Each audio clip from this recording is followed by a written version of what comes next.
When I was here,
Good morning, everyone. Welcome to Policy Exchange.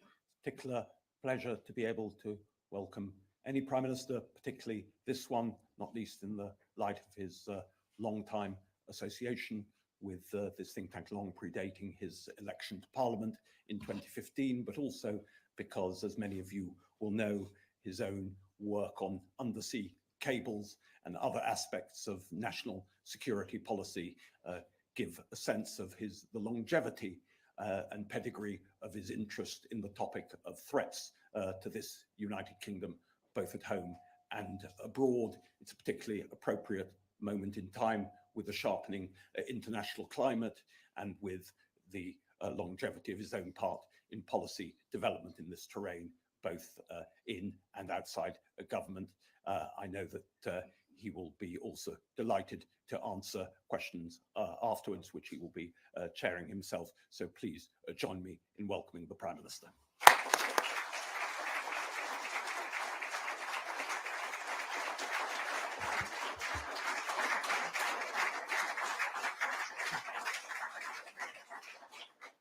Well, Dean, thank you for that warm welcome and your superb leadership of Policy Exchange.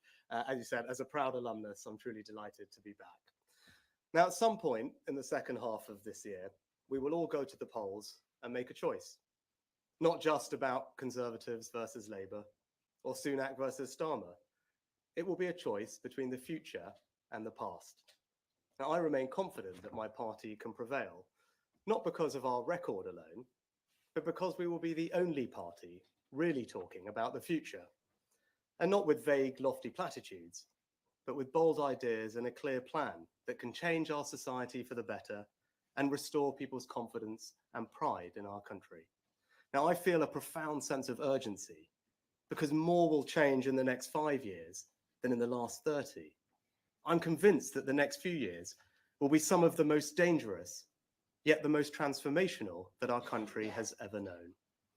So the question we face today is this: who has the clear plan and bold ideas to deliver a secure future for you and your family? The dangers that threaten our country are real. They're increasing in number. An axis of authoritarian states like Russia, Iran, North Korea, and China is working together to undermine us and our values. War has returned to Europe, with our NATO allies warning that if Putin succeeds in Ukraine, they might be next. War rages too in the Middle East, as Israel defends itself, not only against the terrorists of Hamas, but a barrage of missiles fired for the first time directly from Iran. Right now in Africa, conflicts are being fought in 18 different countries. And Putin's recklessness has taken us closer to a dangerous nuclear escalation than at any point since the Cuban Missile Crisis. Now, these are not faraway problems.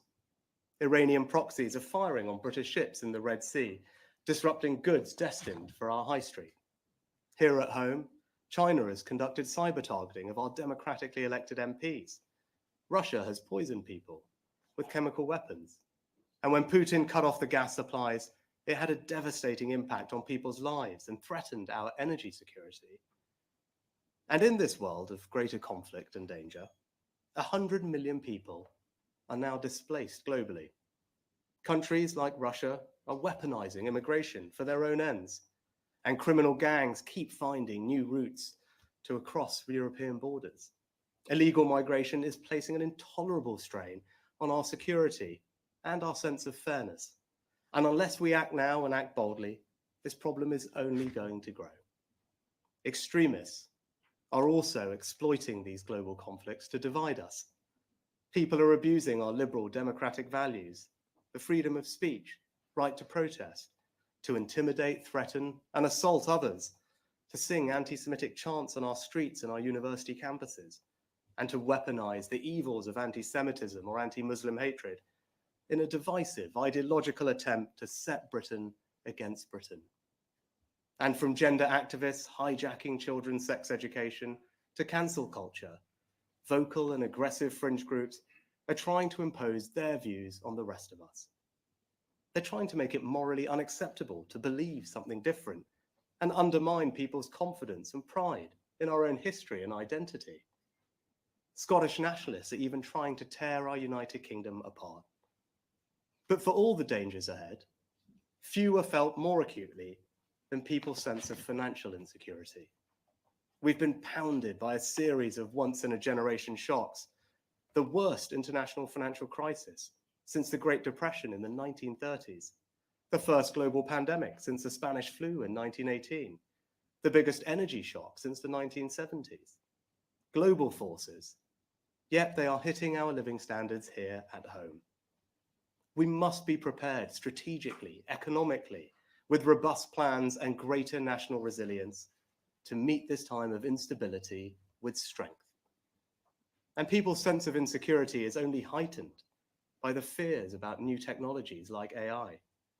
When the IMF says 40% of jobs could be affected, or hundreds of leading experts say the risk could be on a par with pandemics or nuclear war, and when children are exposed to bullying, sexualized content, or even self-harm online, people want to know that they've got someone in charge who understands these dangers, because only if you understand what is happening can you be trusted to keep us safe. But the paradox of our age is that for all the profound dangers that we face right now, we also hold in our hands an opportunity for human progress that could surpass the Industrial Revolution in speed and breadth. Technologies like AI will do for the 21st century what the steam engine and electricity did for the 19th. They'll accelerate human progress by complementing what we do, speeding up the discovery of new ideas, and by assisting almost every aspect of human life. Think of the investment they will bring, the jobs they'll create, and the increase in all our living standards that they'll deliver. Credible estimates suggest AI alone could double our productivity in the next decade, and in doing so, help us create a world of less suffering, more freedom, choice, and opportunity. Just imagine every child in school with their own personalized tutor, and every teacher free to spend more time personally developing each student. New frontiers in medical diagnostics, where a single picture of your eyes can not only detect blindness, but predict other diseases like heart attacks or Parkinson's.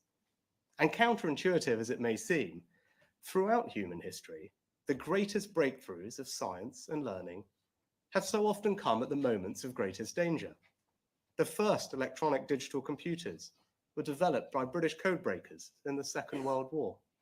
Solar technology went from powering pocket calculators to a viable commercial technology following the energy crisis of the 1970s. The fastest development and deployment of a vaccine in history came during the COVID pandemic. So it is incumbent upon us to make this a period not just of great danger, but great progress too. That's why we launched a bold plan to make science and technology our new national purpose. We're rightly proud of Britain's spirit of discovery and entrepreneurship that made us the leading country in the Industrial Revolution. But we can be just as proud, just as confident, just as optimistic about our future and our prospects to lead again in this new industrial age. And doing so will enrich our lives and create good, well-paid jobs in the growth industries of the future here at home. At the same time, new and fast-growing economic superpowers like India, Indonesia, and Nigeria are significantly reshaping the global economy. And just as this ever more interconnected world creates new dangers, it also creates new possibilities. The United Kingdom is uniquely placed to benefit. We've always been an open, trading, maritime nation, and Brexit has given the opportunity for us to trade even more. And we invent, discover, and produce new products and services that the world wants to buy. From aircraft wings in Filton, to financial services in Glasgow, to incredible cultural exports like film, music, and TV, or sports like the Premier League. Everywhere from rural Kenya to the cityscapes of South Korea, people stay up at all times of the day and night to watch their favourite British team. It's no wonder that Brexit Britain has leapt above France, Japan, and the Netherlands to become the world's fourth biggest exporter. And the more we export, the better our businesses will do, the more jobs we'll create, the more wealth we'll generate right across our country. So this is the opportunity before us. A world transformed by technological progress, huge global markets hungry for new talent, goods, and services. And you can see it all around us. Two brothers from Merseyside sat around their kitchen table and built Castor, a £1 billion sportswear business, taking on global giants like Nike and Adidas. Their kit now worn by Red Bull Formula One and Bayer Leverkusen. British companies and workers right across the country are pioneering offshore wind and exporting it around the world. Now already we've built the world's first floating offshore wind farm, and our innovations have helped reduce the cost of wind energy by around 2/3 and increase the size of the turbines to the equivalent of the Eiffel Tower with blades bigger than Big Ben. And you can see the opportunity too in healthcare, giving people longer, healthier lives. In Denmark, Novo Nordisk created the Ozempic drug, which is not only helping to tackle chronic disease globally, but single-handedly grew Denmark's entire economy last year. So all this progress should show us that while this is one of the most dangerous periods we've ever known, it will also be one of the most transformational. And if we make the right choices, if we have a bold enough vision, then we should feel confidence, pride, and optimism that Britain's future is secure. So my point is this: our country stands at a crossroads. Over the next few years, from our democracy to our society to our economy, to the hardest questions of war and peace, almost every aspect of our lives is going to change. And how we act in the face of those changes, not only to keep people safe and secure, but to realise the opportunities too, will determine whether or not Britain will succeed in the years to come. And there is an important choice facing the country. Because despite having 14 years with nothing to do but think about the future, Labour have almost nothing to say about it. No plans for our border, no plans for our energy security, no plans for our economy either, and no principles either. Keir Starmer's gone from embracing Jeremy Corbyn to Natalie Elphicke, all in the cynical pursuit of power at any price. So Labour have no ideas. What they did have, they've U-turned on. They have just one thing, a calculation that they can make you feel so bad about your country that you won't have the energy to ask what they might do with the incredible power that they seek to yield. Now, I'm not saying that the past doesn't matter. I know people are feeling anxious and uncertain, that their sense of confidence and pride in this country has been knocked. I understand that. I accept it, and I want to change it. But what I cannot accept is Labour's idea that all the worries you have are because of 14 years of Conservative government, that all you need to do is change the people in office and these problems will magically disappear. It's just not true. In the last 14 years, we've made progress in the most difficult conditions any governments have faced since the Second World War. A world-leading economy. We've seen the third highest growth rate in the G7 and created 4 million jobs, 800 a day. We took difficult decisions to restore our country's financial security and control national debt. And that allowed us to support the country through COVID, deliver the fastest vaccine rollout in the world, provide record funding to the NHS, and protect pensions with the triple lock. We've reformed welfare by capping benefits and introducing universal credit to help people into work. We've reduced absolute poverty, pensioner poverty, child poverty. We've cut carbon emissions by a third, maintained our position as NATO's second biggest defence power, halved violent and neighbourhood crime, and improved standards in our schools with English school children not just the best readers in the UK, but in the Western world. We've legislated for equal marriage, and it is now not even surprising for people from ethnically diverse backgrounds to lead Scotland, Wales, and the United Kingdom. And the economy now decisively has momentum. Inflation down from over 11% to 3%, wages rising faster than prices. And in the first quarter of this year, we grew faster than France, Germany, Japan, Italy, and even America. The plan is working, so we must stick to it and not go back to square one. And when Labour ignores the achievements of the last 14 years, or try to reduce the last 14 years to 49 days, remember what they're actually doing is trying to distract you from the thing that matters most, the future.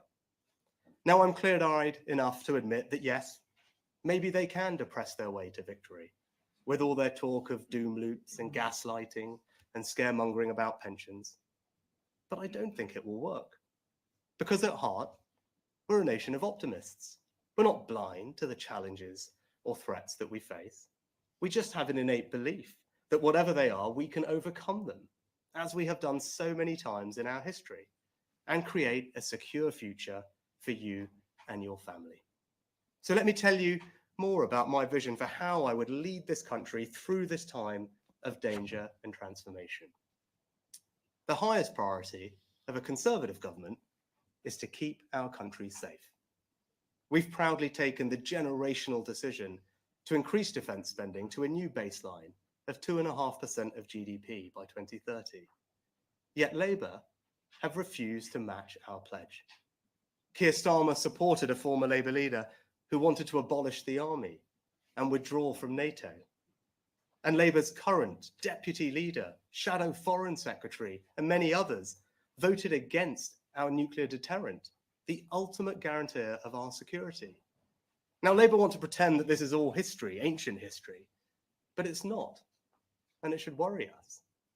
Because the defence of our country and our values requires seriousness of purpose, moral clarity, and the willingness to make big choices and sacrifices elsewhere to fund it. Either you believe the world is more dangerous, or you don't. Either you have the strength to lead, or you don't. And yes, the global displacement of 100 million people is a new and defining challenge of our age, but we can and will protect ourselves against illegal migration. Because only we Conservatives have the strength to challenge conventions and do something different about it.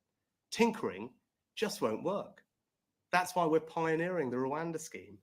And so when people see that if they come here illegally, they will be swiftly detained and removed, they will be deterred from making that perilous journey, stopping the boats and saving thousands of lives.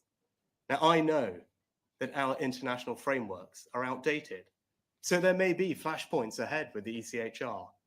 And if the Strasbourg court make me choose between the ECHR and this country's security, I will choose our country's security every single time.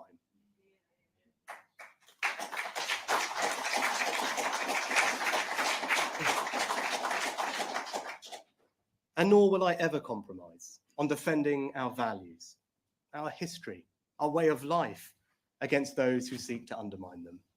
I am unapologetically proud of who we are. And under my leadership, ours will be a country where people can disagree in good faith, but where they must do with respect and decency for others. A country where the benefits of belonging to our union are self-evident to the overwhelming majority of our people. A country where we strengthen and protect the greatest institution of all, the family. Better protect children from the harms of the online and offline worlds, and do more to protect single-sex spaces.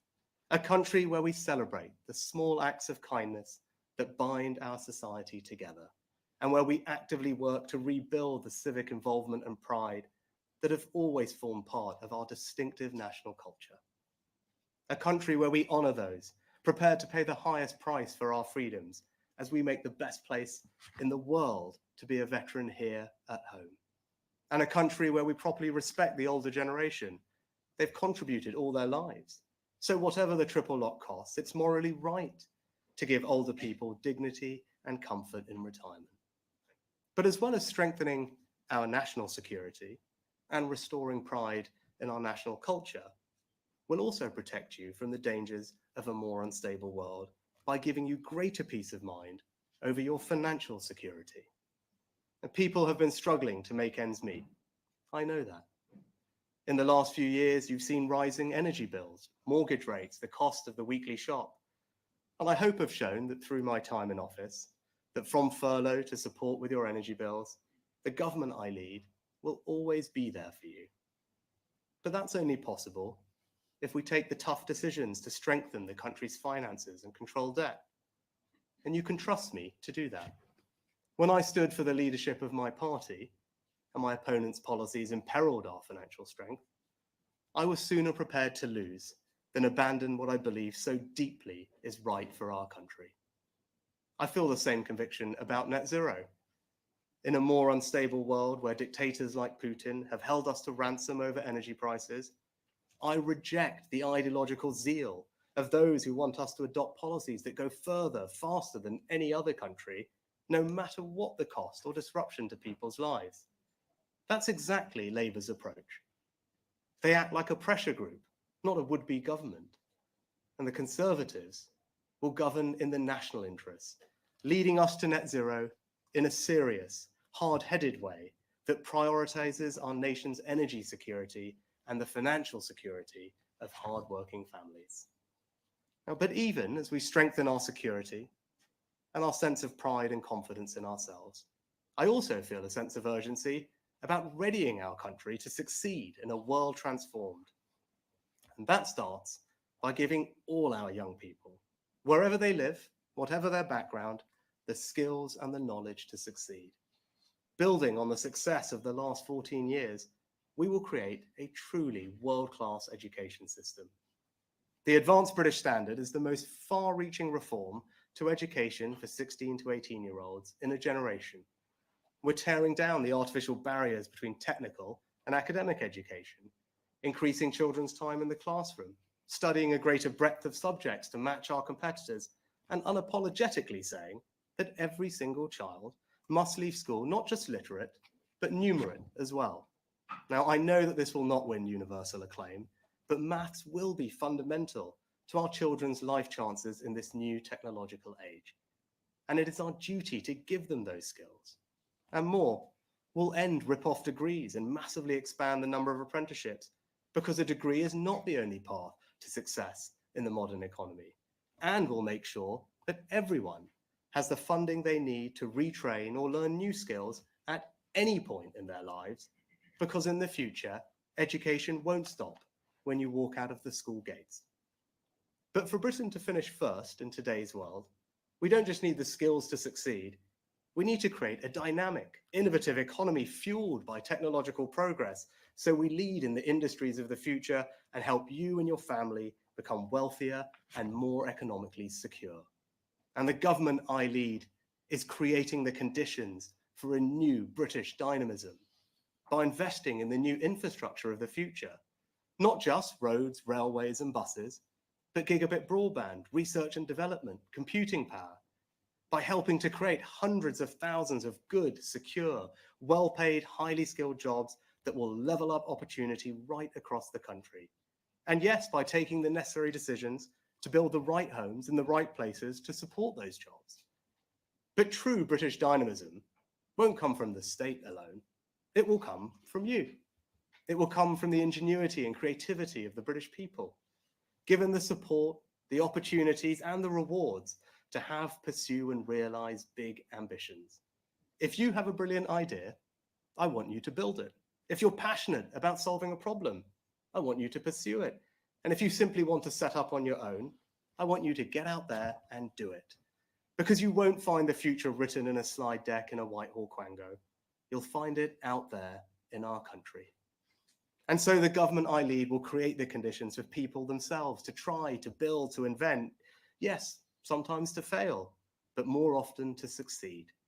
That's why we're cutting taxes directly on investment. It's why we're cutting taxes to encourage innovation, and it's why we're seizing the freedom and the flexibility of Brexit. Because so often the EU's default approach was top-down precautionary regulation, whereas we in the UK now have the chance to be more agile, so that rather than stifling innovation and growth, we encourage it in everything from financial services to agriculture, from healthcare to house building. And above all, we will reward hard work. Because you don't get anywhere in life without hard work. So we're making the tax system simpler, fairer, and more rewarding, cutting national insurance by £900 for the average worker, alongside increasing the state pension by £900 this year. We're raising the national living wage to end low pay, and we're reforming welfare to make sure that work always pays, and our safety net is fair to those who pay for it. Not least because giving people support to get off welfare and into work gives them purpose, dignity, and hope. And it is also the only sustainable way to cut legal migration. So a world-class education system, a dynamic, innovative economy, hard work valued and rewarded, that's how Britain will succeed in the future. That's how we'll grow the economy. And that's how we'll transform public services too. Imagine a welfare system where new technologies allow us to crack down on the fraudsters, exploiting the hard-working taxpayers who fund it. Imagine the huge opportunities to cut crime through technologies like live facial recognition, helping police catch wanted criminals, find missing people, spend more time on the beat. And imagine our NHS, still free at the point of use, but transformed for the future. A service staffed by tens of thousands more doctors and nurses, thanks to our long-term workforce plan. Backed by record funding made possible by years of fiscal discipline, with far greater choice over where you can receive your care, made as simple as choosing what to watch on iPlayer.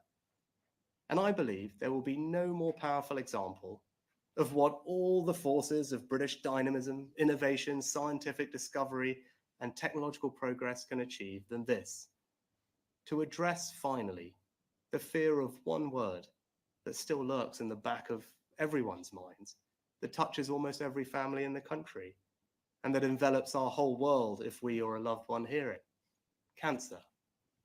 Yet even here, if we are bold enough, there can be cause for new hope.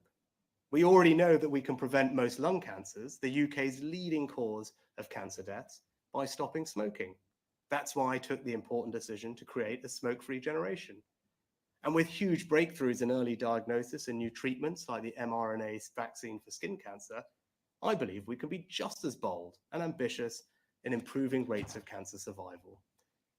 Because if we can bring together my vision of a country transformed with our world-class education system that trains PhD oncologists and apprentice lab technicians, and our dynamic economy that attracts investors and incubates the billion-pound biotech businesses of the future, our post-Brexit regulatory freedoms to approve trials in a safe but faster way, and the scale of our NHS to help us research and trial those new drugs in a way that no other country can, then just one example of the incredible achievements this country can make would be to make a generational breakthrough against this cruel disease and fundamentally change what it will mean for our children and grandchildren to hear the word cancer.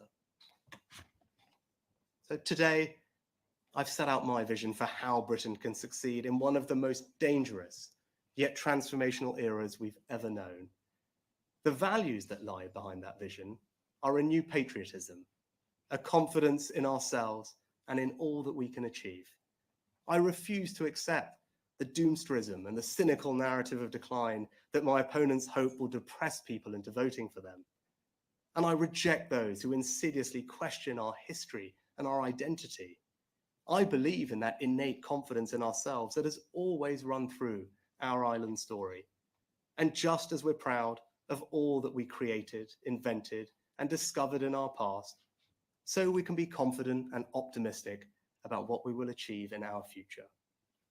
My pledge to you is that I will create the conditions to make that possible, to help you fulfill your ambitions, to build the world-class education system that gives our children the skills they need to succeed no matter where they started in life, to create that dynamic, innovative economy that will give you the opportunity of a wealthier, more financially secure life for you and your family, to restore our sense of civic pride and national cohesion so that we can be secure in the knowledge that we are all on the same side. And above all, you can trust me to keep you and your family safe and secure from the threats we face at home and abroad. There are storms ahead. The dangers are all too real. But Britain can feel proud again. Britain can feel confident again, because with bold action and a clear plan, we can and we will create a secure future. Thank you.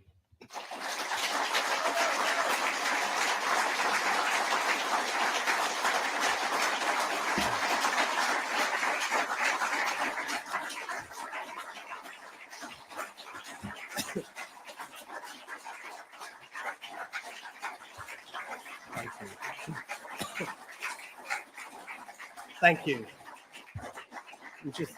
Thank you, that's very kind. Thank you very much. We just turned some questions from the media. If I could start with the Sun, please. Thank you, Prime Minister. Harry Cole from The Sun. You mentioned our secure future and defence spending and security being on the ballot paper. But when the Tories took power in 2010, defence spending was running at 2.47% of GDP. In 2015, after the annexation of Crimea, that fell to 2.03%. Despite your uplift as Chancellor, it's still lower today as a percentage than when your party took office 14 years ago. And it won't hit 2.5% until a long time after the next election. So you talk of all these profound dangers, but aren't you coming to this far too late? And how can voters really believe that your security is safe in the Tories when they look at the last 14 years of spending? So, Harry, I could just completely reject the premise of what you said. When the last Conservative government came into office in 2010, the country was bankrupted. Everyone remembers the note that was left, that was no money left. And that government, my predecessors, had to make some pretty tough choices. But they decided, rightly, to prioritise defence spending. And it maintained 2% of GDP since 2010 for a decade, which was the NATO standard that actually the UK pioneered at the summit in Wales in 2014. And if you look at that last 10 years, we have remained one of the few countries in NATO to meet that 2% standard. We've remained the largest defence power in Europe and the second largest in NATO behind the US. So actually, I'm applauding and I'm grateful to my predecessors, including David Cameron, for making that difficult decision. I'm not sure it's a decision that the Labour Party would have made, because they're not making that decision today. And that's the question going forward, is the choice in the future. You've got a party that you've always been able to trust with defence, and you can trust them and trust me when we think about the future, because sadly we are living in the most dangerous time that we've seen since the Cold War. And I believe that the next few years will be one of the most dangerous times our country has ever lived through. An axis of authoritarian states, Iran, Russia, North Korea, China, acting in an assertive way that is threatening our values, threatening our interests abroad and at home in a more interconnected world. And what are we doing to meet that threat? We've made the generational decision to strengthen our national defence and increase defence spending to a new standard. And that's not just all on the come. When I made that announcement a few weeks ago, it was coupled with an instant increase in our defence spending of £500 million to support Ukraine, which, as everyone can see from the news today, is absolutely the right imperative, because an investment in Ukraine's security is an investment in our security. We have peace through strength. We have to restore deterrence, and that's why it's imperative that Putin fails. And the question at the election is that choice. Who can you trust to keep you safe in this more dangerous world? Well, you can trust me, you can trust the Conservatives, because we've made that decision. That requires leadership. It requires us to prioritise defence. It's not easy. There were plenty of people who said, well, you should do other things instead. I don't think that's the right thing for our country. But Keir Starmer's made it very clear that he doesn't agree with that. He doesn't agree that this is a more dangerous time that requires us to invest more in defence. Hasn't matched that pledge. This is someone who supported Jeremy Corbyn, who wanted to scrap the army and leave NATO that you talk about. And as I said, right now, the deputy leader of the Labour Party, the shadow foreign secretary, and multiple other members voted against our nuclear deterrent. That is the ultimate guarantor of our security. So I actually think that choice is very clear. that it is a more dangerous world. Anyone who's pretending to you that it isn't being straight with the public. And the right thing to do for our country in that environment is to increase more in defence. That's the decision we've made, and I'm confident that the country will agree with it. Next, can I go to the Daily Telegraph? Thank you, Prime Minister. Ben Riley-Smith from the Daily Telegraph. You're laying out your election pitch, but you won't tell us when the election is. Can you just be categorical and say you're not going to call an election for July? So, Ben, I've been clear, I think, since right at the beginning of this year, that my working assumption is that we'll have an election in the second half of this year. Now, obviously, this question about election timing is a game that the Labour Party want to play, right? They want to make everything about process and not about substance. But I think the country deserves a more substantive debate than that. And look, when that election campaign does come, when people are considering that choice, I am happy to debate Keir Starmer as many times as he would like on that choice. I'm being very clear. I think this is the most dangerous and transformational time that our country has experienced in generations. That's the choice at the election. That's the substance that we should be debating. Now, I'm clear we are prepared to take the bold action that is necessary, that we have a clear plan that is working to deliver a secure future for everyone in our country. That's what the election should be about. That's the debate that we should be having, not on process and timing. I'm looking forward to those debates when they come. Next, ITV. ITV. Prime Minister, you talk about the importance of growth and security, but since the 2019 election, we've had economic chaos. We've had what you might call ethical chaos. We've had more turnover of ministers and prime ministers than during any government in history. We've got trauma in the health service.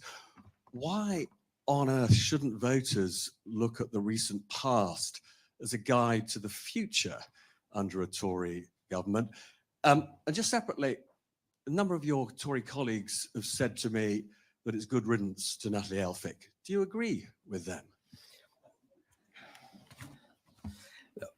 Robert, thanks. Look, on this question about the past and the future, let me be crystal clear. No, I'm not standing here pretending that everything's been perfect about the last 14 years. Of course I'm not, right? But I am incredibly proud of our record in government. In some of the most difficult circumstances that any governments have faced since the end of the Second World War, not least starting with a country that was left in a financially bankrupt state. And I went through the list of achievements, I won't go over them all over again, but whether you look at the economy, whether you look at the transformation in our schools, whether you look at the strengthening of our defense, the welfare system, our progress on climate change, all these things, how we've progressed as a society in inclusiveness, it's a record to be proud of. Of course, there will be areas which are far from perfect, and I accept that. But you talk more recently about the last few years. Those are global shocks. The pandemic didn't just happen to the UK. The war in Ukraine had an impact on energy bills, not just in the UK. What's happening right now in the Middle East is not just something that concerns the United Kingdom, right? The world is becoming a more dangerous place. And the question that I hope the country asks themselves at the election is about the future, because that's what's at stake. At a time that is more dangerous, is potentially more transformational than at any point that we've known in a long time, who can you trust to have the bold ideas, to have the clear plan that will deliver a secure future for you? And you talk about track record, people can judge me on my track record since I've had this job, right? Tackling a more pragmatic, hard-headed approach to net zero, ensuring that we have secured our economic recovery, as you and I were discussing last week, delivering tax cuts, making sure we're investing in the industries of the future, taking advantage of Brexit, growing our trade. These are all the things that we've done just in the last 18 months. And that brings me on to Natalie Elphicke. And look, actually, more than anything, I think it shows less about her and it's more about Keir Starmer. And it shows him to be completely and utterly unprincipled. Right? This is someone who went from embracing Jeremy Corbyn to embracing Natalie Elphicke. It just tells you that you can't trust what the guy says, right? And if you're trying to be everything to everyone, fundamentally, you don't stand for anything. And I think that will be increasingly clear to people. And on the substantive topic about illegal migration, which Labour have been trying to talk about, I mean, they announced that you were all there. They announced a plan last week, which when I went through it, essentially is exactly the same plan that I announced, that you all listened to a year ago, that we've already implemented, that's already making a difference. But they left out the most important part, which is that you've got to have a deterrent. That's the boldness that's required if you're going to deal with the insecurity that we face, right? No amount of extra caseworkers are going to change that. right? You've got to make it crystal clear that if you come to our country illegally, you won't be able to stay. That's what the National Crime Agency think. That's how we've solved illegal migration from Albania, right? That's what you need. That's why the Rwanda scheme is so important. And he's been very clear, right, that he ultimately is going to grant an amnesty for illegal migrants, which just allow thousands of them to enter here and to stay here. And as Natalie Elphicke herself said in the not too distant past, Labour are an open borders, pro-immigration party that doesn't want to stop the boats. Her words, not mine. Next, can I go to the BBC? Thank you, Chris Mason, BBC News. Let's cut to the quick here, Prime Minister. Are you saying the country would be less safe under Keir Starmer? And in summary, is this the beginning of an argument from you that says, be careful what you wish for, better the devil you know? In a word, yes, Chris. I'm very clear, right? I'm the Prime Minister of this country. I've been doing this job, and I've set out today that I believe that the next few years will be both the most dangerous that our country has experienced in a long time, and also the most transformational. Now, you can disagree, agree with that, but I happen to think that's the truth. Everything that we're seeing in the world from today, from the last week, last few months, tells me that it's an incredibly dangerous time. And what the country needs, what the country wants, what the country deserves, is to know that there's a secure future for them and their families ahead. That is the choice at the next election. And I'm also clear that my track record and the decisions that we're making in government show that we are the party that has the bold action, the clear plan to deliver that secure future. That's a debate that I'm looking forward to having. Next, Daily Mail. Thanks, PM. You said you want to fight the election campaign on the future, not the past. Does that mean that there'll be no place for Boris Johnson when it comes to the campaign? Yeah. I've been clear about this as well in the past, right?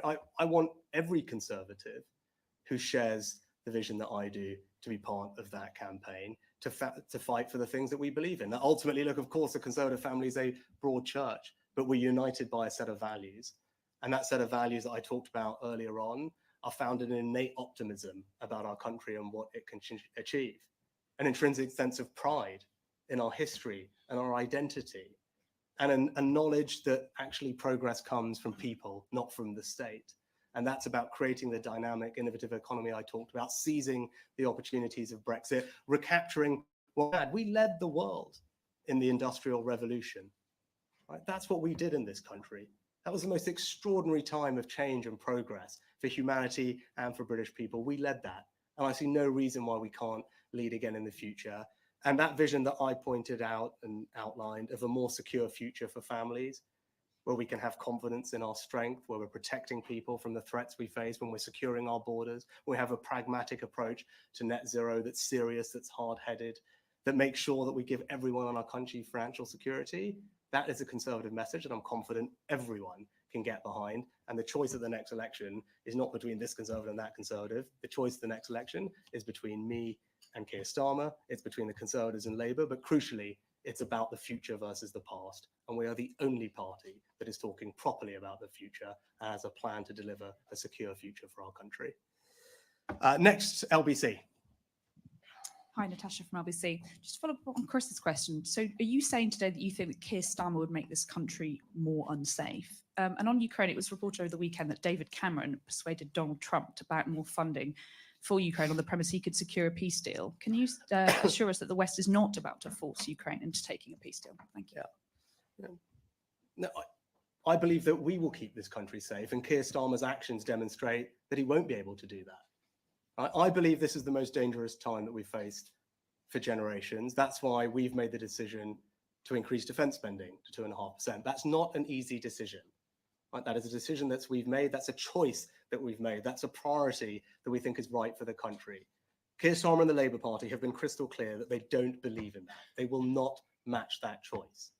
Right? So there's no way you can keep the country safe and secure from the growing threats we face. Iran, China, North Korea, Russia acting together, unless you are prepared to invest in our defence. It's as simple as that. There's a very clear dividing line there, which I'm sure everyone can appreciate. And at the end of the day, when it comes to this question, right, his track record will tell you that. And I don't say this for political point scoring, but that is just the reality of the situation. He's someone who believed Jeremy Corbyn would make a good prime minister of our country, not once, but twice. Right? Jeremy Corbyn wanted to pull us out of NATO, wanted to scrap the army. Multiple members of the government that Labour would provide don't believe in a nuclear deterrent. So I don't see how you can, with a straight face, say to the country, yes, I'm prepared to do what it takes to keep you safe. The evidence just doesn't suggest that at all. And it's because of that increase in defence spending that I can stand here and provide more support to Ukraine. And not just that, can say that that support to Ukraine will be provided for as long as is necessary to repel Russian aggression. Keir Starmer can't stand here and make that pledge. And actually, Labour Party and Keir Starmer not matching our investment on defence spending emboldens our adversaries. What do you think Putin thinks when he sees that? That he thinks the West isn't prepared to make the tough choices to invest in their security? Because Russia's economy has mobilized for war. He's continuing to be aggressive. We need to meet that aggression with strength and allied strength. And not to comment on individual conversations, but with actions, that's what we're doing. We've always led in NATO. The 2014 summit here in the UK, we set the 2% pledge, one of the few countries to meet it for a decade. And we're doing the same thing again now. A new baseline for NATO, 2.5% of GDP, that yes, other countries, I hope over time, will come to match, because an investment in our collective security is a right thing for this time. And Keir Starmer's inability to say that he will match it emboldens our adversaries and doesn't demonstrate leadership to our allies at exactly the time that that's what we need. Next, could I go to Sky?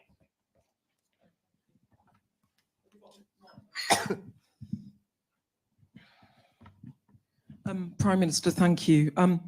After the local elections, you said the results suggested we're heading for a hung parliament with Labour as the largest party. You've also ruled out doing any deal with another party. So as you outline these future threats, why have you openly admitted that you're not going to be able to stay on as Prime Minister? Thank you. Sorry, Beth, I'm not entirely sure I understood the question, but what I would say is that wasn't me who said those things. That was independent election analysts who made those points about the results of the local elections. You know, my point is we've had the local elections now. The next election that our country is going to face is the general election. And the choice of that general election is clear. As I said, it's about the future versus the past. And as I've set out today, we have a clear understanding of what the future entails. The most dangerous time that we've known in a long time, but also the most transformational. And it is only us, it is only me that have the bold ideas and the clear plan that will deliver a secure future for the country. And that's the substance of the debate that I'll be having at the next election. And then lastly, if we could just go to Channel 4. Thank you very much, Prime Minister. Can I just follow on the LBC question about what that Sunday Times article said? It had some pretty direct quotes from Donald Trump. The suggestion was that we were encouraging him to think that a standoff between Ukraine and Russia would be a useful position for him to inherit if he comes to the White House, because that way he could put a deal on the table. Are we now in favor of a deal? It sounds from those quotes as though we are. And very quickly, if I may, because you were asking the country to trust not just you, but the Conservative Party. It's only a few months since you were saying they were part of the failed consensus of the last 30 years. You're now drawing our attention to the record that people should be proud of over the last 14 years. Which is it? And do you even trust the Conservative Party? It's not that long since you thought a marauding mob of people with letters were coming after you, is it? So I haven't seen this Sunday Times article, so forgive me for that. But what I can tell you very clearly is that we have led when it comes to Ukraine, right? My predecessor, Boris Johnson, did that. I've continued that, not just in quantum, but also being the first to provide new capabilities, whether that was tanks, a decision I made, main battle tanks, long-range weapons, first to provide multi-bilateral security assurances for the long term, first to train Ukrainian soldiers. So we have had a track record of leadership under me and my predecessors on that question, which I'm A, proud of, and everyone should be proud of it, but B, that's the right thing to do. Because if you want to strengthen this country's security, we need to reestablish deterrence. Right? An investment in Ukraine's security is an investment in our security. Our NATO allies in Eastern Europe are already worried about the prospect, or if Putin is able to succeed, that they'll be next with all the consequences that would bring. And it's not just Putin that would be emboldened, it's our adversaries all around the world that are looking at this moment and seeing how we react to it. So in order to have security, we do need to invest more in defense. We do need to support Ukraine. That's what we've consistently done. But also it's right that we talk with our allies about that. And when it comes to the Americans, as I said a couple of weeks ago, is that, whilst we are enormously grateful for the continued support and investment they put into a European security, it's not right to rely on American taxpayers to do that if we're not prepared to make sacrifices for our own security. Now, I am. That's the decision I've made on defense spending. So when I'm in the US or when I talk to Americans, when David Cameron does, when Grant Shapps does, we're able to say we are leading. Right? We are investing more than anyone else in European security. That's the right thing to do. Others need to do the same and ensure that our alliance remains strong. Keir Starmer cannot say that.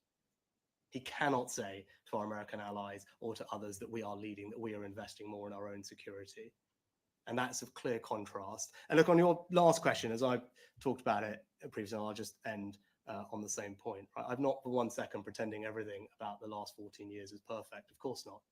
Right? It would be wrong to do that. I'm not doing that. But I am proud of the record. I was proud of the record when I made that speech too. Just take one thing, our education reforms, in large part pioneered by a lot of the work that happened here at Policy Exchange. Children from the most disadvantaged backgrounds now more likely to go to university than they were before. The attainment gap before COVID closed. Making sure that our kids are the best readers in the Western world. And again, that didn't happen by accident. It certainly is not happening in Wales, which Labour is in charge of, or in Scotland, where the SNP are in charge of. It happened here in England under a Conservative government. And I've always believed that the closest thing we have to a silver bullet is education. If you can create a world-class education system in the way that I described, that's how you transform people's lives for the better. That's how you give people the opportunity to flourish and build financial security in this new world. That's what this Conservative government has done over the last 14 years, together with providing the financial security that we've needed so that we can respond to the shocks out there and continue to keep this country safe. So yes, I am proud of that. And I will always be proud of that. But the choice of the election is about the future.